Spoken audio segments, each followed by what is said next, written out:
Welcome back everyone, it's Evanusa57 here. I'm back on Neverwinter on the Xbox One, and today I will be giving you a guide for the River District daily and weekly quests.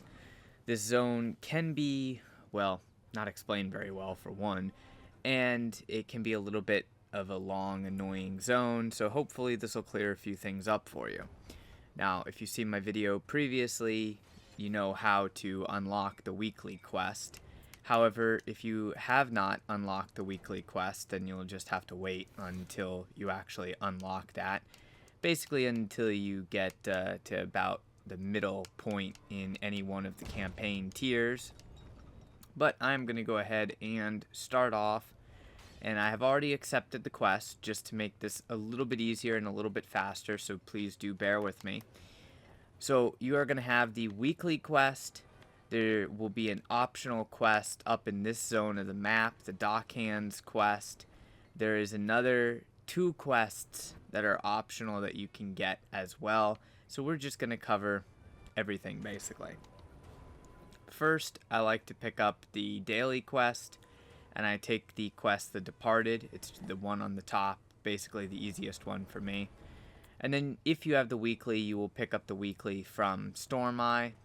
From there, and this is just myself personally, what I like to do is I like to go ahead and get the Dockhands quest out of the way. You'll see on the right hand side of my screen that it says fight for the River District 0%. This is why I do the Dockhands quest first, because everything counts towards that progress bar. So this is a very simple quest to start. You will come and find one of the Dockhands, and they're usually cowering from, whatever. Anyways, kill the enemies around them, and you'll have to wait a few minutes, but you'll be able to speak to them, and you'll get the quest, the Riverfront Rumble. Accept that quest, and it tells you to rescue laborers on the docks. It'll say 004. Ideally, you want to do this in a lower population instance, just because these guys don't respawn back too quickly. They do respawn, but if you're in a high pop instance, it can be rather annoying to get the 4 that you need quickly. In the time that you're doing this, all of your kills, of course, will count towards the main daily quest. You'll also get the reclaimed riches, which is useful.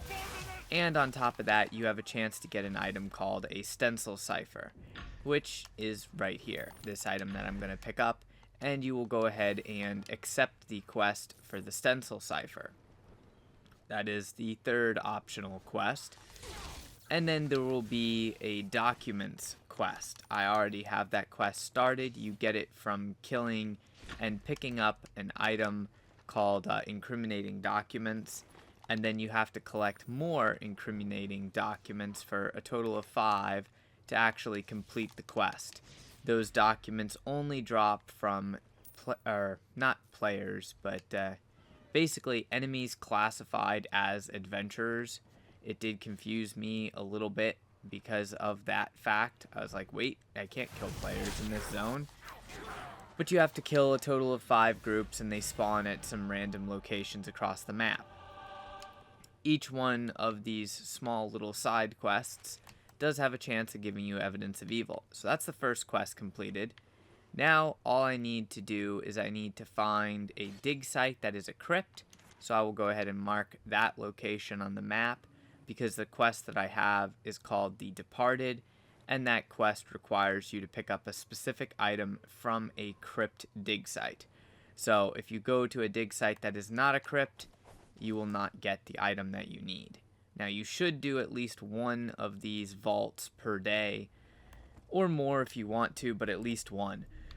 While we are in this area, you can actually check for the additional hero or adventurer spawns. There's 4 spawn points that I have found inside this particular zone, basically the blighted zone, whatever you want to call it. It's up to you. But there's about 4 different areas that they can spawn in, and it doesn't hurt to just double check said areas.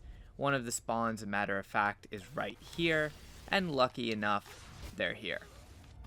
So basically just slay them as fast as you can, and one of them will drop an incriminating documents. It is only one drop, and it is per group that you encounter, not per enemy in the group, unfortunately, because that would be too easy. So remember, dig sites can come under attack. That's what makes these quests take a while, because the dig site that I need to go into is at the moment currently under attack. So kill those things and hopefully it'll let me in. Go ahead and buy a dig site pass and you'll be able to enter the dig site. Now, if you did take a different quest other than the Departed, you will have to look at that quest and see where it tells you to go. They'll either tell you to go to a crypt, a sewer, or a dungeon, but it is specific for each one. All you have to do at this point is simply just complete the vault that you're in, which sometimes you get one that's easy, sometimes they're a little bit more difficult. It just depends on what iteration of it that you get. It's unfortunately not much of a choice. It just is what it is. This is the one that is longer because I have to defeat waves of enemies, not just a single boss. I personally prefer the ones where you have to defeat a single boss due to the fact that it just makes it a lot easier to defeat one boss rather than waves of enemies. You will notice there are always a pile of scrolls unless you have done two of the same ones back to back, and those scrolls you can interact with them in order to actually gain basically a River District treasure map. Sometimes the treasure maps are worth doing, sometimes they're not. That's up to you. Personally, that one I'm going to leave just because I don't have the inventory space for it. So somewhere in the dungeon, or the vault, I should say, you will find another item that you can interact with. Interact with that item and it will give you what you need in order to complete the second part of your mercantile mission. In the case of a crypt, it gives you those remains. At this point, all you have to do is finish slaying the enemy and loot the vault that you're in. And this is always what takes a little bit of extra time to do. Like I said, the groups of enemies only spawn one at a time, and they do spawn rather slowly. Eventually you'll get the enemies to spawn, you kill them, and move on.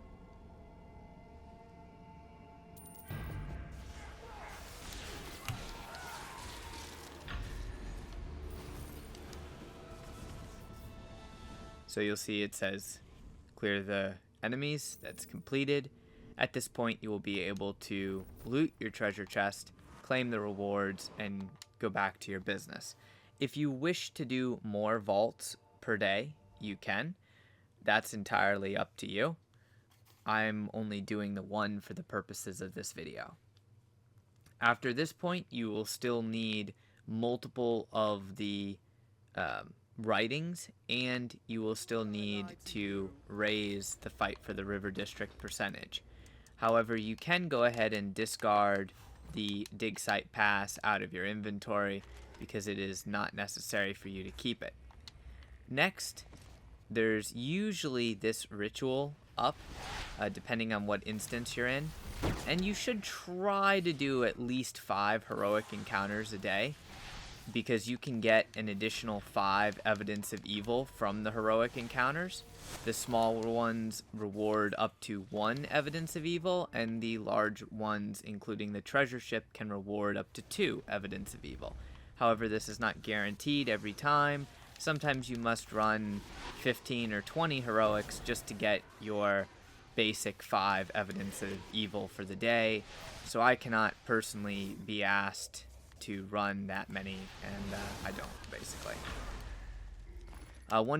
One thing very important, you can actually discard the stencil cipher after you have accepted the quest, and this way, if there's anything else that you need to pick up in your campaign, or if you need to do the secure the district task, anything like that, you can go ahead and do that and complete them without having a ton of stuff in your overflow bag.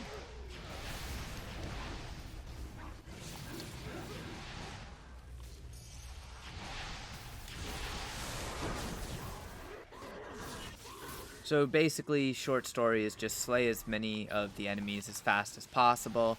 It does count towards the fight for the River District, so that's why you want to do it. Basically, we're trying to get all the quests done as fast as possible, and you won't quite be able to open the quest rewards if you have the stuff in your overflow bag. So if you have the stuff in your overflow bag, you have to make sure that you remove it from your overflow bag.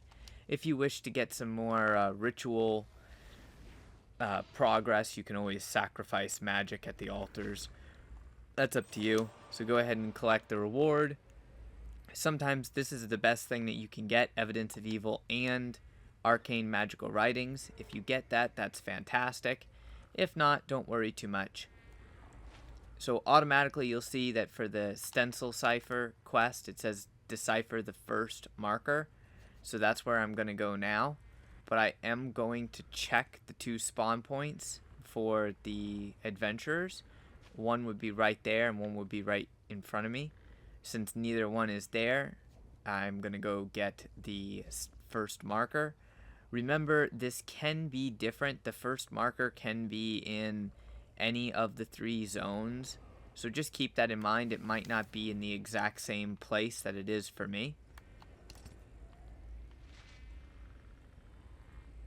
Now, I am going about this a little bit long because I'm actually checking the other spawn points for those adventures at the same time.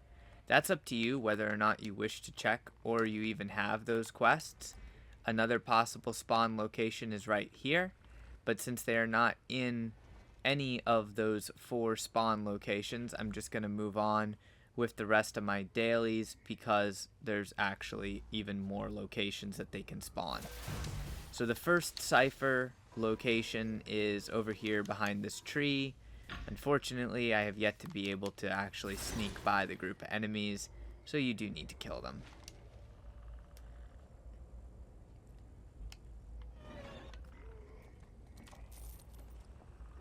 Once you actually investigate that first location, it will go ahead and take you to the second location. Pretty simple. Well, sometimes it'll automatically direct you to the second location, or it'll direct you to the weekly quest, whichever one is closer. So you may have to open your map and actually put a marker on where you wish to go.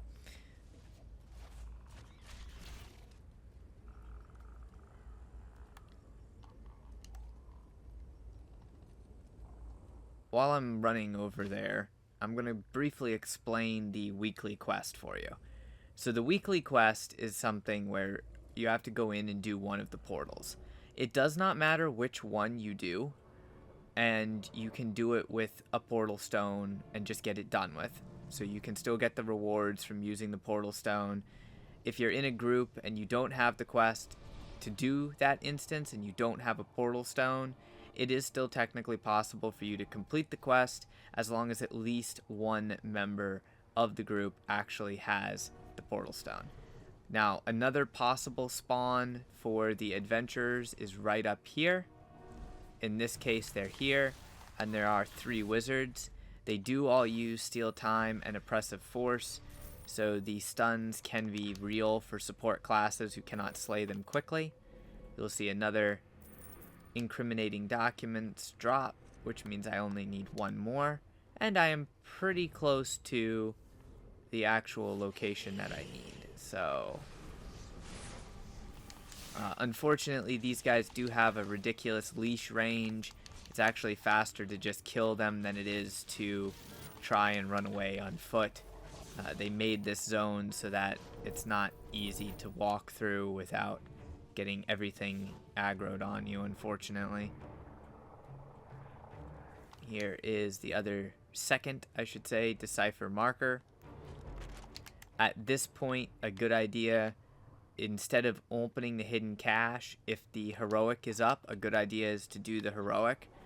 Because you need to do either a total of 5 vaults, which my vaults are glitched out, so I can't do that. I can only have like 4 that I can actually use per day. I haven't bothered to submit a support ticket about it because it just takes way too long to deal with that.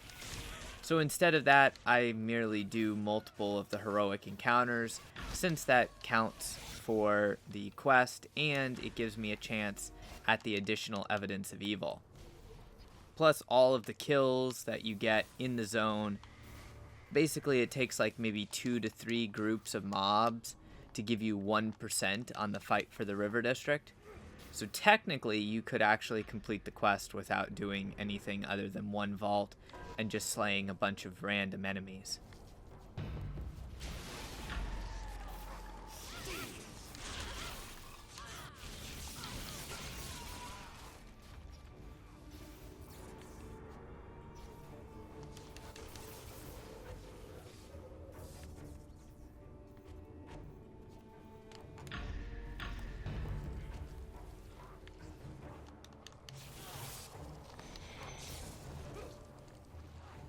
Now, the faster that you actually go through and complete the heroics, the faster you can leave the zone and go do something else. That's why I'm just simply trying to kill these guys as fast as possible. Unfortunately, this heroic is meant for like 5 people, so it does take a minute if you're soloing it.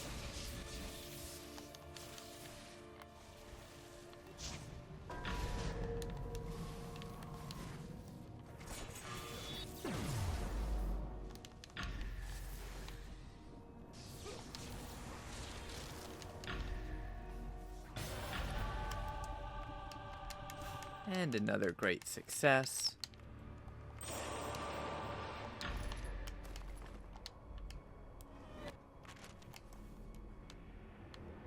Now we'll go ahead and open the hidden cache, which will complete that side mission, hopefully rewarding an evidence of evil. And you can see that I'm already up to 82% done on the mercantile missions. So at this point, all I need is one more incriminating document. Sorry, I'm getting tired here. But I need one more of those. I need to do the weekly.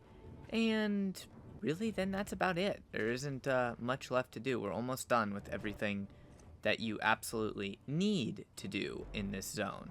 Not necessarily everything that you could do, but everything that you need to do. So where the hidden cache is located is definitely a little bit on the annoying side. You have to come through this garden area, and this is like one of 3 spots that the hidden cache can actually be in. And then you're going to have to go over here where this pile of rubble is, kill the group of mobs that is there, and then you can claim your reward. Again, sometimes it's evidence of evil, sometimes it's not.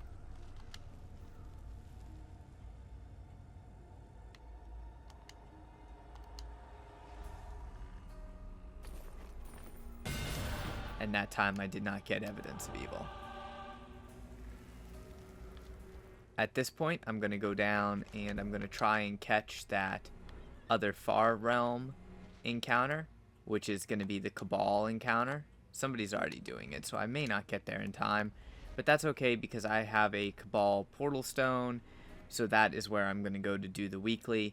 Basically, I have to go in that general direction anyways.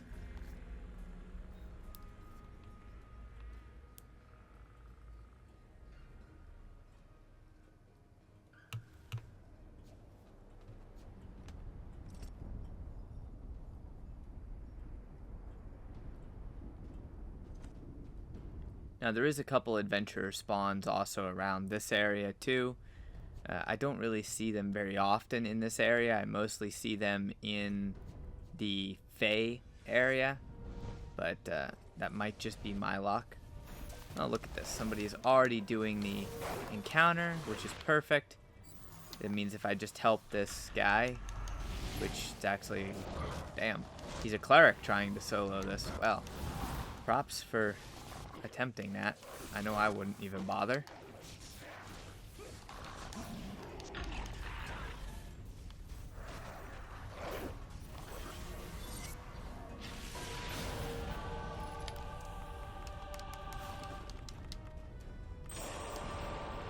And that one actually gave me an evidence of evil, and it gave me the fire forged portal stone.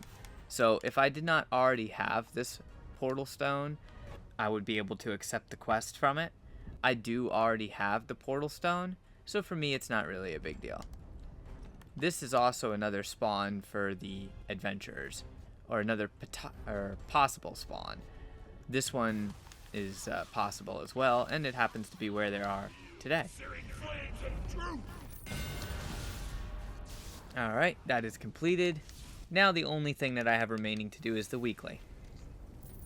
This is shaping up to be done in, looks like, less than 30 minutes.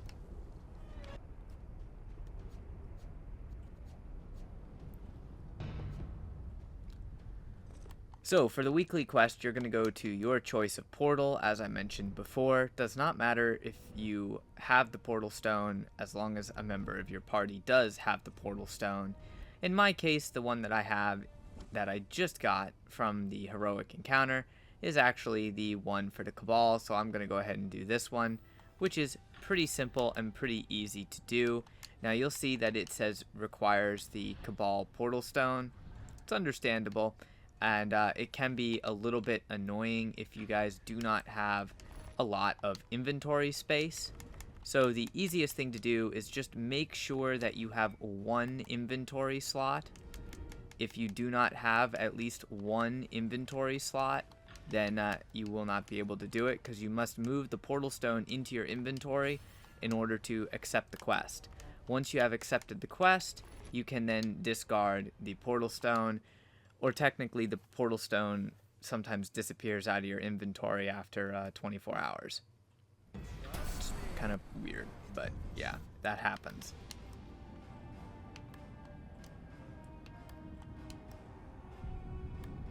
So what you want to do is, once you've accepted the quest and you actually enter the realm, go ahead and complete it as fast as possible. Depending on what class you are and how strong you are, it may be faster to go across these upper bridges and avoid the enemies down below, or possibly it might actually be faster to simply kill the enemies and avoid having to wait for the flamethrowers.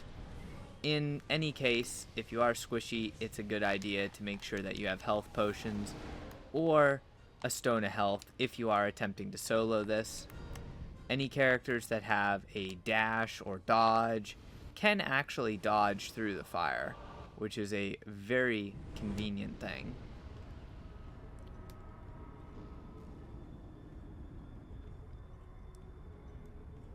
Now, some people hate this fire realm.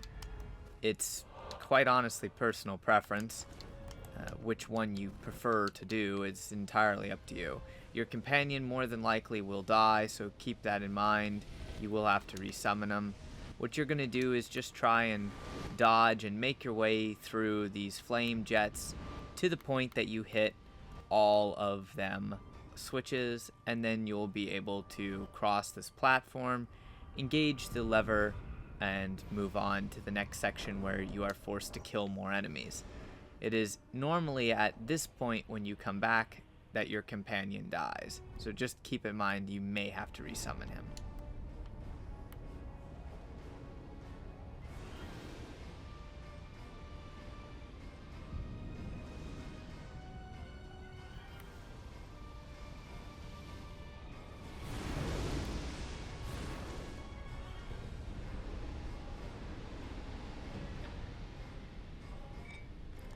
Just like that, my companion died. So what you're going to want to do before you get in combat, make sure you resummon your companion. Unless you're using an ion stone, in which case you don't need to worry about it dying. There will basically be 4 groups of enemies, 3 to 4 groups, depending on how far they are spread apart. And you want to make sure that you just slay all of these groups of enemies as fast as possible. The sooner you take them out, the better, because you're going to have to fight another set of enemies.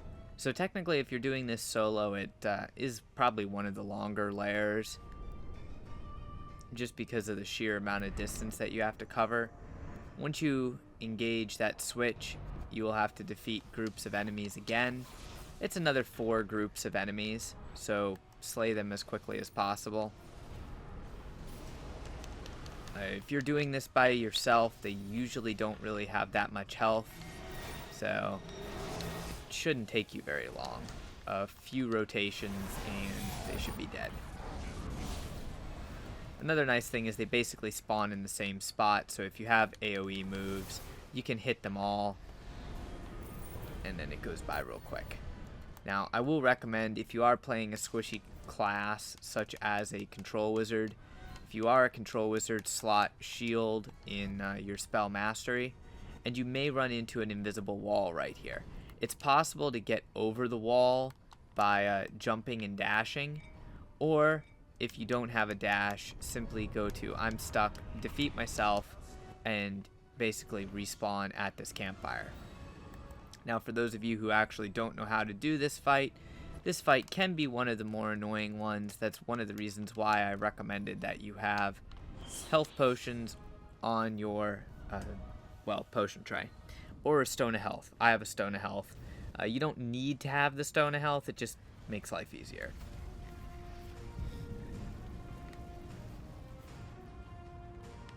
This fight is pretty simple. You're going to want to stand right on this circle ring, the middle ring. This way you can avoid his attack easily, because he makes part of the arena turn into lava. Then the anvil will forge a couple of swords, quickly slay the swords. The entire time during this fight, he is immune to damage, as you can see there. So the whole goal is to make him basically be able to take damage at this point. Then he will build a couple golems, slay the golems as quickly as you can. And this is where things get interesting. You will be chained and taking constant damage, and then you will receive a second chain that has a fiery ball on it. The multiple people, or if there is multiple people in the dungeon, one person will get that fiery ball on them. The other person or persons will get chained. So what you want to do is drag the fiery ball into Cabal, and as soon as he is hit, he'll be glowing like that. He does massive damage, so yeah, that's a thing. He can kill you. The only reason why he did kill me there is because I kind of fucked up, thought I had Conduit of Ice on tab or spell mastery, and I ended up breaking my shield. So like I said, he can destroy you extremely quickly. If that happens, don't worry too much. Just come in and repeat the process that you did. It sucks. He normally doesn't kill me, but I have to keep my shield up if I'm fighting him by myself. Do also avoid that straight line attack of his. It's almost a one-shot depending on your health.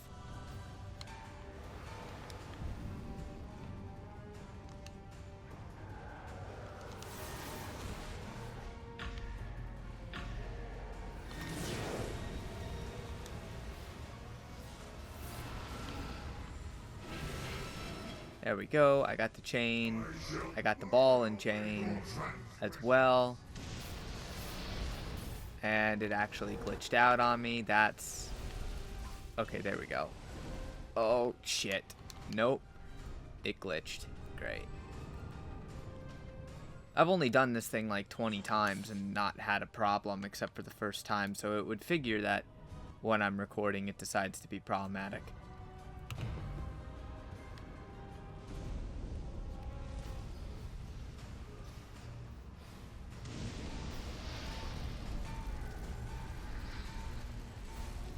The whole point of this is it is not necessarily easy to solo this encounter, so you may wish to bring friends. Bringing friends makes it 100 times easier.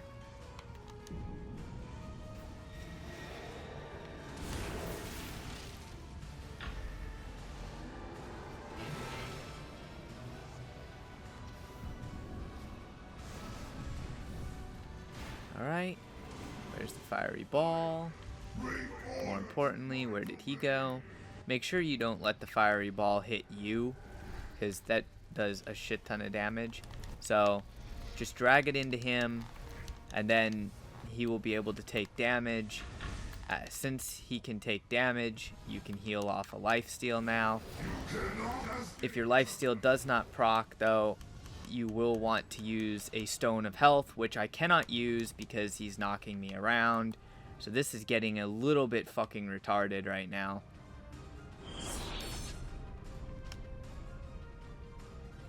I'm literally having the absolute worst possible luck with his attack animations.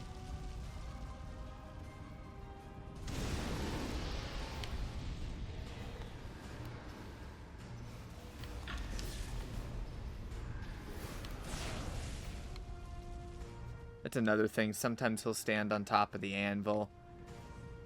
This is actually, in my opinion, easier than the Fae portal, but it is harder than the Gideon portal. So whatever portal stone you have or you want to do, that's up to you. You may not wish to do this one, and I would definitely understand if you do not wish to do it. So as you can see, I'm chained now, and you can actually be chained before the ball and chain is on the map. So go ahead and pull that attack into him.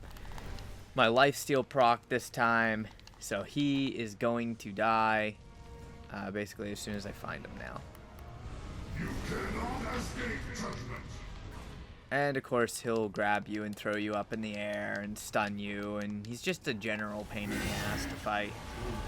As soon as you do manage to kill him, 3rd time's the charm, you'll get your rewards for that, and it will also complete the weekly quest.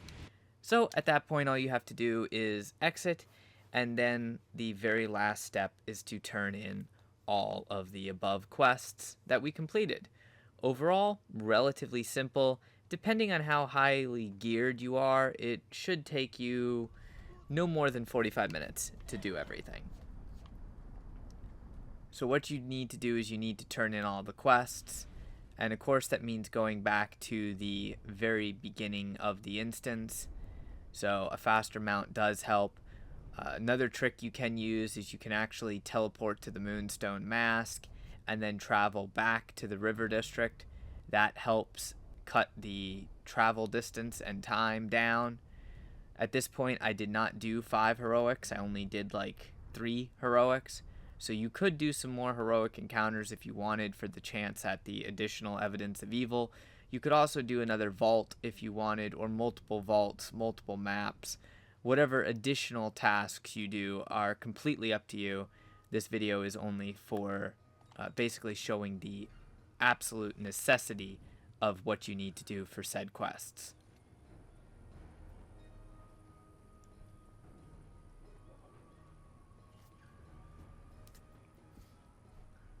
Now there is a slight order to the quests when you turn them in. So it should be basically give you the option. You'll have 2 quests. Reclamation Specialists. You can complete that. That gives you the strong box. Then turn in the Departed. And then it'll allow you to turn in the Mercantile Missions, which is the daily for the Evidence of Evil, Secrets of the Many-Starred, and Arcane Focus. So take that. The Rusted Strongbox will be in your inventory. Open that, and you may or may not get an Evidence of Evil. It's different for everyone. Then you can come over to Storm Eye and actually turn in your weekly, which is 20 Evidence of Evil, 28 Secrets of the Many-Starred, and 5 Arcane Focus. At that point, you have now completed all of the mandatory quests, or basically everything that you need to do, and you can now go and do whatever task it is that you prefer to do. At this point, I could do the first boon if I so desired, and I do so desire to do that. That completes in 20 seconds. Now you are free to do whatever else you would like in the zone or other zones. Hopefully you enjoyed the video. If you have any questions or comments, make sure you leave a comment.